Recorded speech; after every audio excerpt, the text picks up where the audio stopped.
वैसे तो हमारे सौर मंडल में अभी तक केवल पृथ्वी ही ऐसा ग्रह है जो जीवन के लिए अनुकूल माना जाता है और हम बहुत लकी हैं जो हमें इस पृथ्वी जैसे ग्रह पर जीने का मौका मिला है। और कोई नहीं जानता कि इस धरती पर जीवन कब तक है। एक छोटी सी प्रलय पल भर में ही धरती पर पूरे जीवन को ले डूबेगी। अभी तक हमने इस ब्रह्मांड में जहां तक अपनी नज़र फैलाई है तो हमने देखा है कि सारे ग्रह वीरान पड़े हुए हैं। क्या होगा जब हमारी पृथ्वी पर अचानक से कोई प्रलय हो जाए? जब एक उल्का की भीषण टक्कर से विशालकाय डायनासोर खत्म हो सकते हैं, तो क्या अगली किसी दूसरी टक्कर से धरती पर जीवन फिर से खत्म नहीं हो सकता? क्या होगा कि अचानक से धरती की सारी टेक्टोनिक प्लेटें एक साथ खिसकने लगें? इस केस में ज़्यादा संभावना होगी कि पृथ्वी की सारी जमीन समुद्र में डूब जाएगी। मतलब अगर धरती पर कोई भी प्रलय होती है तो खतरा धरती पर मौजूद जीवन को ही होगा। और अगर एक बार फिर से धरती पर जीवन समाप्त होता है तो हमारा सौर मंडल भी वीरान हो जाएगा और रह जाएंगी केवल मशीनरी जैसे कि सैटेलाइट, जो अंतरिक्ष में ऐसे ही घूमेगी, पर उनको ऑपरेट करने वाला कोई नहीं बचेगा। अब आप कहोगे कि धरती अपने आप को दोहराती है और प्रलय के बाद फिर से धरती पर नया जीवन पनपने लगेगा। ऐसे में क्या आपने कभी सोचा है कि फिर से नए जीवन की उत्पत्ति होने में कितने करोड़ साल लगेंगे? और उसमें भी कोई गारंटी नहीं है कि उत्पन्न हुए नए जीवन में हम जैसी बुद्धिमान प्रजाति भी पैदा होगी। अब आप आज के ही दौर को देख लीजिए कि धरती पर पाई जाने वाली करोड़ों प्रजातियों में से केवल मनुष्य ही ऐसी प्रजाति है जो बुद्धिमान है। और आप उदाहरण के लिए ये भी देख सकते हो कि डायनासोर के खत्म होने के बाद हमने इतनी बुद्धिमत्ता हासिल करने में करोड़ों साल लगा दिए और समय के साथ ये बुद्धिमत्ता बढ़ती ही जाएगी। तो आपको नहीं लगता कि क्या फ़ायदा होगा हमारे इतने बुद्धिमान होने का कि अगर हम किसी प्रलय में पूरी मानव जाति को ही विलुप्त कर बैठें? क्या इतने बुद्धिमान होने के बावजूद भी हमें कोशिश नहीं करनी चाहिए कि हम आने वाले करोड़ों सालों तक अपनी मानव जाति का वजूद रख पाएं?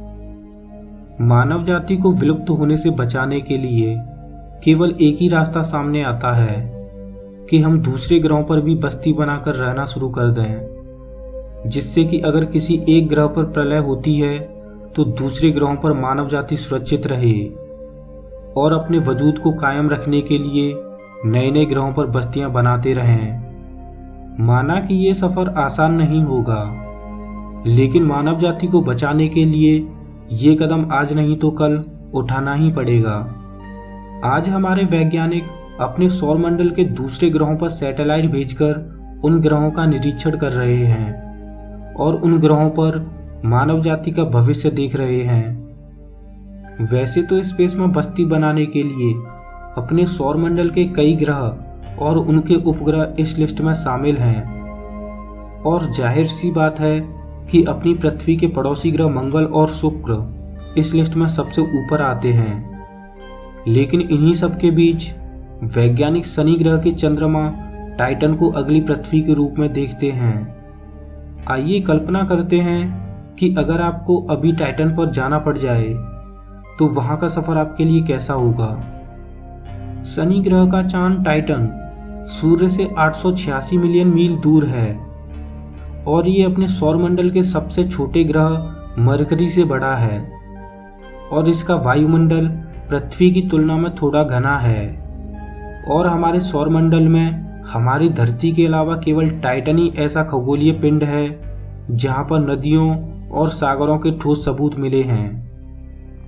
जब आप टाइटन की सतह पर अपना पहला कदम रखोगे तो वहां पर आपको स्पेशल दबाव वाले सूट की जरूरत होगी, क्योंकि वहां का दबाव पृथ्वी की तुलना में 60% ज़्यादा है।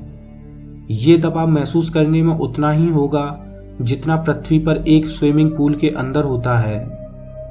टाइटन का औसत तापमान -180 डिग्री सेल्सियस है, इसलिए आपको वहां पर ऐसे सूट की जरूरत पड़ेगी जो आपके शरीर को गर्म रख सके।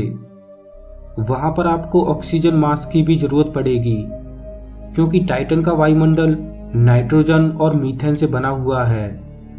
आपको वहां पर आपका शरीर बहुत हल्का महसूस होगा, क्योंकि टाइटन का गुरुत्वाकर्षण पृथ्वी की तुलना में केवल 14% ही है। जब आप टाइटन पर चारों ओर अपनी नजर फैलाओगे तो तरल रूप में मीथेन और ईथेन की बहती हुई नदियों को देखोगे और कहीं कहीं पर बड़ी बड़ी झील भी देखोगे। जब आप वहां पर आसमान में देखोगे तो आपको ऑरेंज कलर का धुंधला क्लाउड दिखाई देगा और आपको वहां पर मीथेन की बारिश का भी सामना करना पड़ सकता है।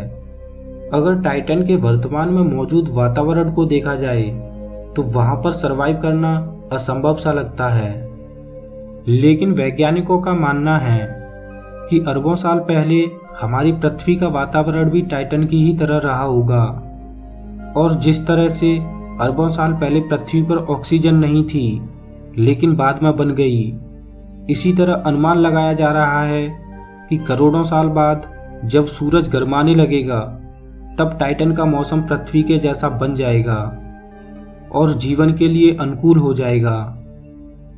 दोस्तों, आपके क्या विचार हैं शनि ग्रह के चंद्रमा टाइटन के बारे में? प्लीज मुझे कमेंट में जरूर बताना।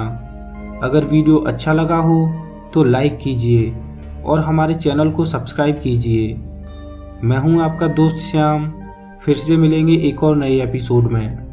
तब तक के लिए नमस्कार।